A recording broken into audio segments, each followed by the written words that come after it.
तो हाँ जी, देखो जी, ये इस लड़की की जन्म कुंडली का चार्ट है। इसकी बनी है धनु लगन की जन्म कुंडली। इसके देखो जी, वैसे तो काफ़ी ग्रह अच्छे हैं, कुछ ग्रह इसके खराब भी हैं। जो ग्रह अच्छे इसके अच्छे हैं, इसका यहाँ पे सूर्य अपने घर में बैठा है, शनि अपने घर में बैठा है, चंद्रमा उच्च का बैठा है, बुध उच्च का बैठा है। मतलब ये चारों ग्रह तो बहुत अच्छे हैं। इसके अलावा मंगल भी अपने घर को देख रहा है, वो भी कुछ अच्छे फल कुछ खराब फल। गुरु कुछ अच्छे फल कुछ खराब फल देगा।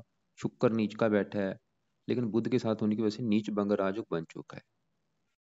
तो अभी पूरा आपको मैं विस्तार से बताऊंगा। जैसे कि मैं आपको फिर बोलूंगा, देखो जो मैंने अभी बताया था कि जो कुंडली के 12 ग्रह हैं किसी न किसी जानकारी को दर्शाते हैं, वो आपको समझ आ चुका है। उन ग्रहों के मालकों को देखना होता है, और सबसे जरूरी है देखनी दशा। तो अभी इस लड़की के ऊपर चल रही है बड़ी दशा राहु ग्रह की। 11 से चली है, 29 में खत्म होगी। तो बड़ा असर इसके ऊपर है राहु ग्रह का। कितना असर है? 80%। बाकी बचा 20% असर है केतु का, जिसकी चल रही है अंतरदशा, जो कि जनवरी 22 से चली है अभी। 22 दूसरा महीना 23 में खत्म हो गई। तो इन दोनों ग्रहों का असर है। और नेगेटिव बात क्या है कि ये दोनों ग्रह ही इसके खराब है। और कमाल की बात क्या है कि उन्हीं की चल रही है दशा। मतलब अभी इसका अच्छा समय नहीं चल रहा। दूसरे ग्रह जो अच्छे हैं वो अच्छे फल दे रहे हैं, लेकिन बड़ा असर क्योंकि राहु केतु का है, तो ये इनके अच्छे नहीं है, ये इसको खराब फल देंगे।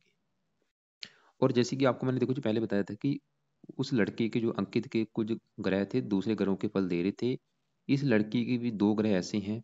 एक तो ये जो राहु बैठा है 11वें घर में, लेकिन राहु का देखो जी 100 में से 50% हिस्सा 10वें घर के ऊपर है। चलित कुंडली के हिसाब से ये मतलब आधे फल इस घर के देगा। केतु का भी बैठा 5वें घर में है, आधे फल ये चौथे घर के देगा। तो अब देखो जी, हम पहले राहु केतु की बात करेंगे। पर सबसे पहले राहु की बात करते हैं, जिसकी इसके ऊपर चल रही है बड़ी दशा, कि वो इसको क्या अच्छे बुरे फल अभी दे रहा है। तो आपको मैंने भी जैसे बोला था कि राहु बैठा इसका 11वें घर में है। ये जो राहु यहाँ पे मंगल के साथ बैठा है 11वें घर में युति करके बैठे हैं। और लेकिन राहु का आधा जो हिस्सा है वो है 10वें घर के ऊपर। और अभी क्योंकि राहु का बड़ा असर है, तो राहु देखो जी 10वें घर के जो हिसाब से फल देगा, 10वां घर है इसके काम काज का। तो राहु क्या करेगा? इसके काम काज में विघ्न डालेगा। नौकरी कारोबार संबंधी अभी दिक्कतें आएंगी इसको। चाहे नौकरी कर ले बिजनेस कर ले, उसमें दिक्कतें लगी रहेंगी। एक परेशानी खत्म होगी, दूसरी शुरू हो जाएगी। और काम काज आसानी से मिलेगा नहीं।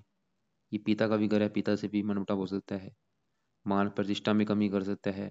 10वें घर के हिसाब से राहु दूसरे घर को देखेगा, धन की हानि करेगा। दूसरा घर वाणी, वाणी कठोर।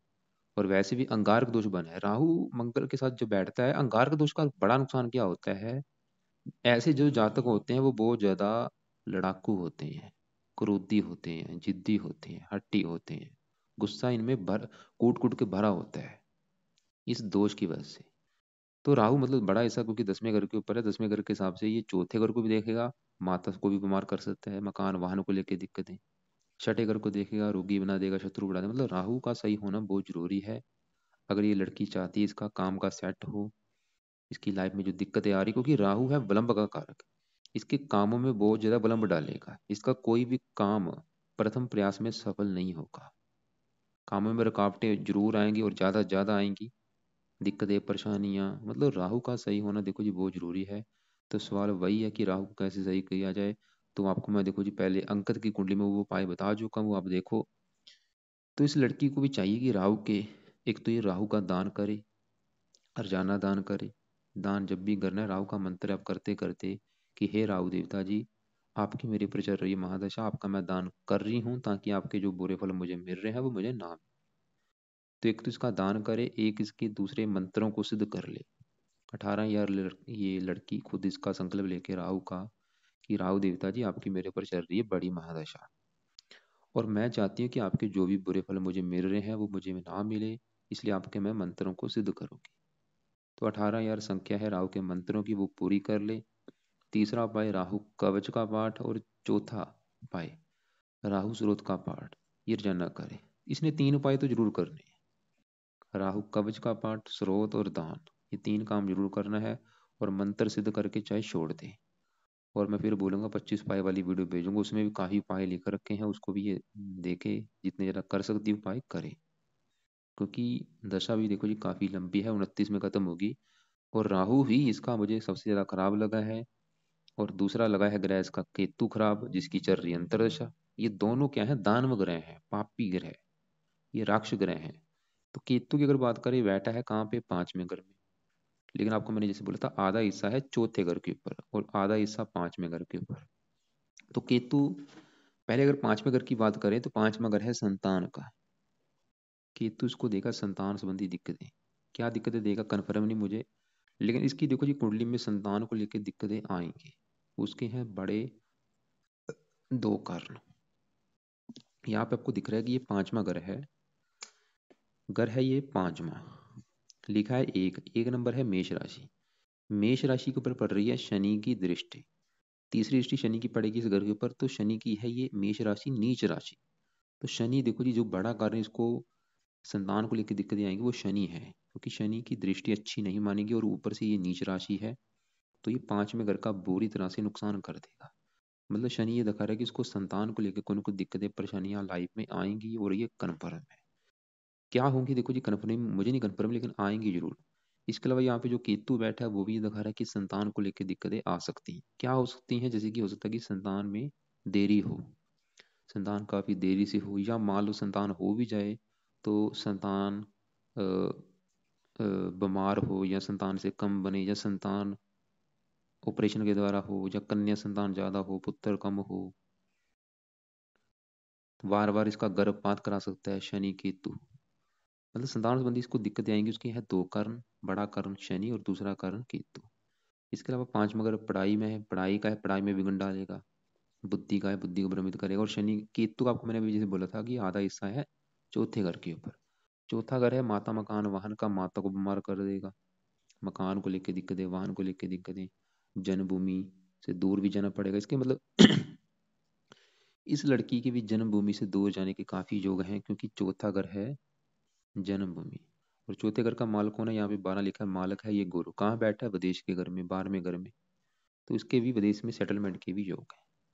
वैसे भी केतु का बड़ा हिस्सा चौथे घर के ऊपर है, और केतु जब भी चौथे घर के ऊपर होता है तो जन्मभूमि पे जातकों को टिकने नहीं देता।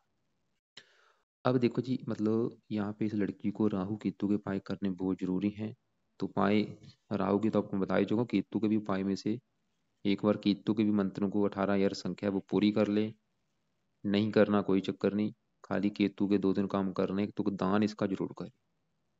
और साथ में केतु कवच का पाठ जरूर करे। मंत्र राहु के दो जरूर सिद्ध कर ले, केतु के चाहे रहे, क्योंकि इसकी दशा भी खत्म होने वाली है। बड़ी दशा चलो राहु की उसके जरूरी है।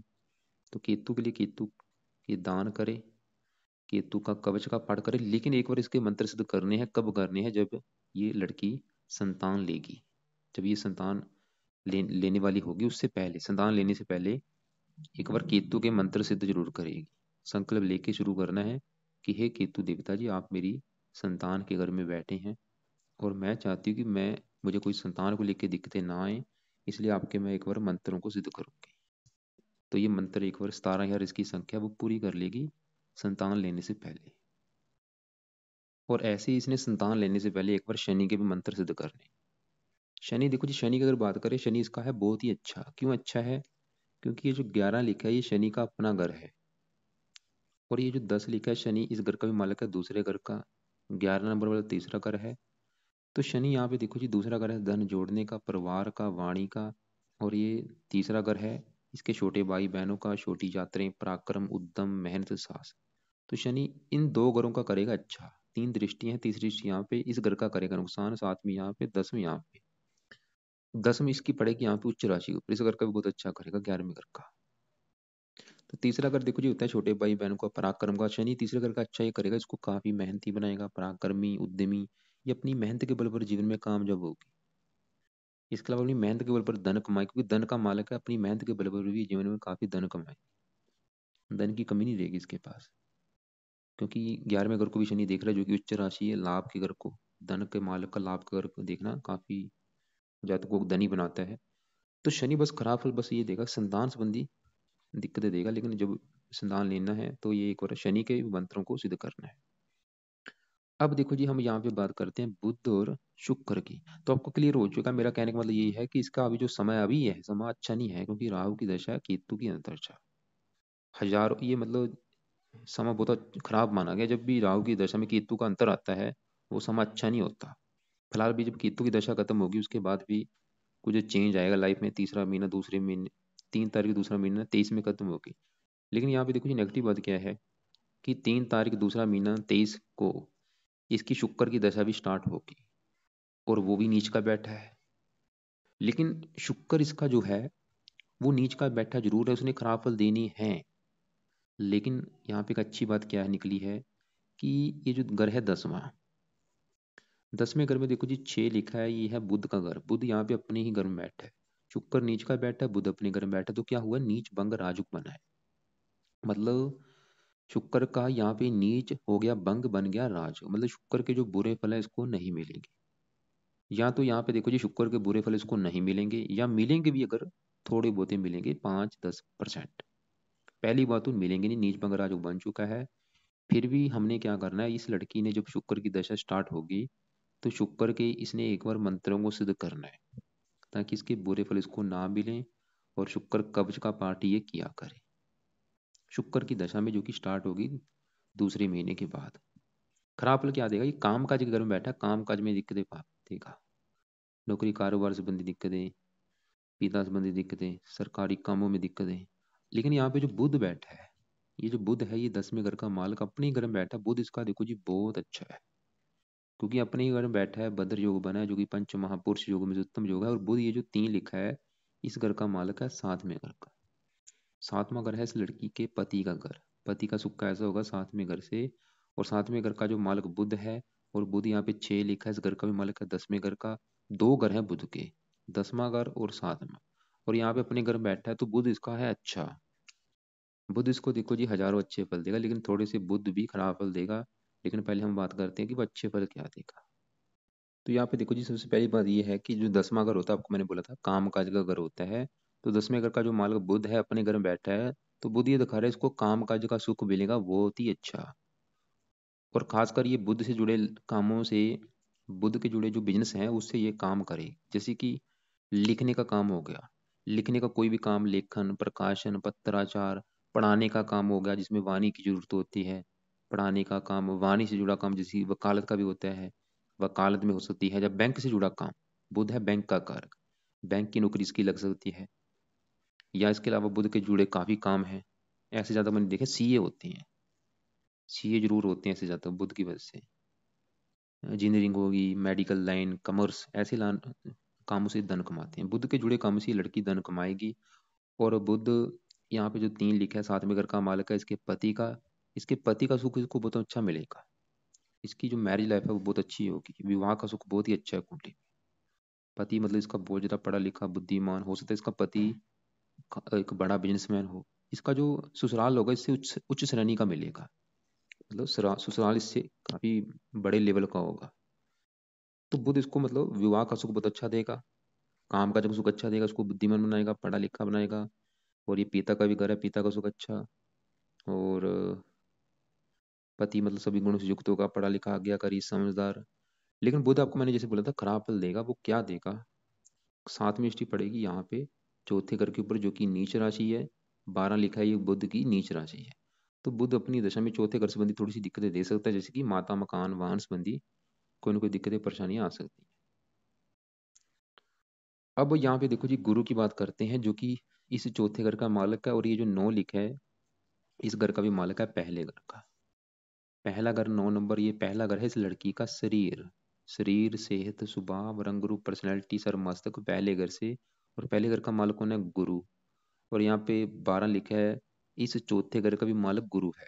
मतलब गुरु से हम देखेंगे इसकी माता, मकान, वाहन के बारे में, और इसकी शरीर के बारे में, हेल्थ के बारे में, स्वभाव, रंग रूप के बारे में। और गुरु बैठा है 12वें घर में, एक अच्छे घर में नहीं बैठा। 12वां घर खराब घर होता है। 12वें घर से जैसे देखते हैं खर्चा, हानि, दान, दंड। लेकिन गुरु यहाँ पे बैठा मंगल के घर में, मित्र राशि है। गुरु की 3 दृष्टियां, 5वीं यहाँ पड़ेगी जो कि अपना घर है, 7वीं यहाँ पे, 9वीं यहाँ पे उच्च राशि। मतलब गुरु फिर भी इस लड़की को अच्छे फल देगा, थोड़े बहुत खराब फल देगा, लेकिन गुरु फिर भी ज्यादातर अच्छे फल देगा। तो गुरु अच्छे फल क्या देगा, यहाँ से देखो जी 9वीं दृष्टि पड़ेगी इस घर के ऊपर, 8वें घर के ऊपर, उच्च राशि है। गुरु अपनी उच्च राशि को देखेगा, 8वें घर का अच्छा करेगा। 8वां घर है इसकी आयु का, गुरु इसकी आयु काफी लंबी कर देगा। 8वें घर से धर्म, गुप्त विद्या देखते हैं इसको, मतलब धार्मिक बनाएगा, परोपकारी, दानी। और गुरु की पांचवी स्टेप पड़ेगी यहाँ पे, अपने घर के ऊपर माता मकान मान का सुख अच्छा दिखा रहा है, माता का भक्त होगा, भूमि मकान मान का सुख अच्छा मिलेगा। लेकिन ये विदेश जाने के भी काफी योग दिखा रहा है। और गुरु भी ये दिखा रहा है कि विदेश में सेटलमेंट के योग है। क्योंकि एक तो चौथे घर का मालिक जो कि जन्मभूमि जाके बैठी है विदेश के घर में, और गुरु इसके शरीर का भी मालिक है, शरीर भी विदेश के घर में बैठा है। मतलब इस लड़की के भी काफी मात्रा में विदेश जाने के योग है। देश विदेश की देश विदेश में जाने के काफी इसको अवसर मिलेंगे। तो 12वां घर खर्चे का भी होता है, लेकिन गुरु की वजह से इसका खर्च भी शुभ कामों के ऊपर ज्यादा होगा, जैसे कि धार्मिक कामों के ऊपर। खासकर 42 वर्ष की आयु के बाद इसका विशेष भाग्य होगा। और गुरु की दशा चलेगी 29 के बाद। उस दशा के उस समय भी इसके विदेश जाने के योग बन सकते हैं। तो 8वें घर को देखेगा, इसको धार्मिक बनाएगा, ज्योतिष तंत्र मंत्र किसी विद्या का जानकार भी बना सकता है अपनी दशा में। उम्र लंबी कर देगा। तो फिर भी देखो जी यहाँ पे मतलब केतु थोड़ा सा, गुरु जो है वो हेल्थ को खराब करेगा, क्योंकि शरीर पहला घर शरीर है, शरीर कहाँ बैठा है, 12वें घर में, जो कि है हस्तल के खर्चों का घर। तो हेल्थ को लेकर दिक्कत आएंगी अभी। मतलब गुरु का इस लड़की को कोशिश करे कि रोजाना एक माला मंत्र जप करे। बड़ा फायदा ये होगा, हेल्थ अच्छी रहेगी। और वैसे भी ये लग्नेश है, लगन दोष बना है, जिसका नुकसान ये होता है कि लाइफ में काफी संघर्ष करना पड़ता है। अब यहाँ पे देखो जी, सूर्य की बात करें, सूर्य बहुत अच्छा है, क्योंकि वो यहाँ पे अपने ही घर में बैठा है, और ये घर भी नौमा है। नौवें घर से क्या देखते हैं, भाग्य। तो भाग्यश कौन है, सूर्य अपने ही घर में बैठा, बहुत बड़ी बात है। तो सूर्य यहाँ पे देखो जी बहुत ही अच्छे फल देगा। सूर्य ये दिखा रहा है इस लड़की को परम भाग्यशाली बनाएगा, क्योंकि भाग्यश अपनी घर में बैठना एक बहुत बड़ी बात होती है। ऐसे जातक मतलब परम भाग्यशाली होते हैं, इनका जो भाग्य है वो कदम कदम पर साथ देता है। तो सबसे बड़ी बात देखो जी ये है कि भाग्यश अपने घर में बैठा है, सूर्य की वजह से इस लड़की को ये परम भाग्यशाली बनाएगा। भाग्यवशी मतलब इसको लाइफ में सभी सुख मिलेंगे, किसी चीज की कमी रहेगी नहीं इसकी लाइफ में। सूर्य पिता का भी कारक है, पिता को सुख अच्छा दिखा रहा है, पिता की उम्र लंबी। सूर्य सरकार का कारक है, सरकारी नौकरी के भी योग दिखा रहा है काफी, इसके सरकारी नौकरी के काफी योग है। सूर्य से जुड़े काम से भी ये धन कमा सकती है। तो यहाँ पे मतलब सूर्य भी भाई इसको अच्छे फल देगा, धार्मिक बनाएगा, परोपकारी, भाग्यशाली। और तो यहाँ पे मतलब सूर्य भी भाई बहुत अच्छा है। अब आगे बात करते हैं यहाँ पे हम, इसका जो बचा है, ये जो बचे हैं मंगल। मंगल ये जो एक लिखा है, इस घर का मालिक है 5वें घर का, जो कि मैंने आपको बोला था संतान का घर है ये। इस घर में जो केतु बैठा है वो संतान को लेकर दिक्कतें दिखा रहा है। शनि की दृष्टि वो भी संतान को लेकर दिक्कतें दिखा रहा है। लेकिन इस घर के ऊपर पड़ रही, इस घर का जो मालिक मंगल है वो यहाँ से अपने ही घर को देख रहा है। वो फिर भी ये दिखा रहा है कि संतान का सुख अच्छा है। और आप कहाँ बैठा है, लाभ के घर, मतलब संतान जाके बैठी लाभ के घर में। संतान पैदा होने के बाद भी इसकी लड़की की लाइफ में धन आना शुरू हो जाएगा। तो मतलब मंगल भी तकरीबन अच्छे फल ही देगा, क्योंकि वो पंचमेश है, योग कारक है। लेकिन थोड़ा सा राहु से पीड़ित है, इसकी वजह से अच्छे फल थोड़े से कम है। लेकिन बाकी आपको मैंने राहु के उपाय जो बोले हैं उसकी वजह से मंगल भी अच्छा हो जाएगा। और इसकी लड़की के जो इष्ट देव है वो हनुमान जी है, ये हनुमान जी की पूजा उपासना किया करे। उसके कई फायदे होंगे, एक तो मंगल अच्छा रहेगा, राहु केतु के लिए भी अच्छा है, शनि के लिए अच्छा है। इसका चंद्रमा की अगर बात करें, उच्च का बैठा है दो छठे घर में, और ये अष्टमेश है, त्रिकोण का स्वामी त्रिकोण में बैठा, बहुत बड़ी बात है। चंद्रमा भी अच्छे फल देगा, 8वें घर से रिलेटेड अच्छे फल देगा। 8वां घर आयु काफी लंबी कर देगा। छठे घर से रिलेटेड अच्छे फल देगा। ननिहाल का घर है छठा घर, ननिहाल का सुख अच्छा है, मामा पक्ष का सुख अच्छा है, रोगों से बचाएगा, कर्जे से बचाएगा। मेरे हिसाब से कुंडली इसकी देखो जी बहुत अच्छी है लड़की। काफी ग्रह अच्छे हैं, मतलब ऐसी कुंडलियां बहुत कम होती है जिनके ग्रह अच्छे हों। तो इसको मतलब एक तो पति का सुख बहुत अच्छा मिलेगा, काम का जो सुख अच्छा है, बुद्ध से जुड़े काम कर सकती है, बिजनेस कर सकती है, सरकारी नौकरी के भी योग हैं, विदेश जाने के भी योग हैं। थोड़ा सा संतान के लेके थोड़ी सी दिक्कतें आ सकती हैं लाइफ में। और उसका कारण आपको मैंने बोला, बड़ा कारण शनि की दृष्टि है, और दूसरा कारण केतु। उस समय ये उसके मंत्र सिद्ध कर लेगी एक बार। और बाकी देखो जी कुंडली में तकरीबन सभी ग्रह अच्छे हैं, लाइफ में सभी सुख मिलेंगे, धन की कमी नहीं रहेगी। फिलहाल अभी जो समय है वो इसका बस ग्रह जो मुझे खराब लगे हैं राहु और केतु हैं। तो राहु केतु के उपाय करें ताकि इनके बुरे फलों में आए कमी। और बाकी फिर भी आप एक बार कॉल कर लेना। और जो दान करना है राहु केतु का दान करें, और की शुक्र का भी दान करें शुक्रवार को। वैसे तो नीच भंग राजू बन चुका है, फिर भी शुक्र का दान अभी करना है। जब आगे दशा भी आएगी शुक्र की, उसमें भी इसने दान करते रहना है। और शुक्र की जो दशा है इसकी चलेगी 3 साल तक, काफी लंबी दशा है। तो मतलब शुक्र की दशा में वैसे तो मैं फिर बोलूंगा देखो जी, बुरे फल पहली बात तो मिलेंगे नहीं, फिर भी अगर मान लो मिलते हैं थोड़े बहुते मिलेंगे। तो हमने फिर भी रिस्क नहीं लेना, इसके उपाय करने हैं ताकि इसके जो बुरे फल बिल्कुल थोड़े बहुत भी ना मिलें। तो शुक्र की दशा में इसने शुक्र के मंत्रों को एक बार सिद्ध करना है, साथ में कवच का पाठ, स्रोत का पाठ करना है। फालतू में इसने रतन कोई तार नहीं करना। और बाकी फिर भी आप एक बार कॉल करना दोपहर को 1 और 2 के बीच में। इनके जो सवाल होंगे लिख लेना, कॉल करके पूछ लेना।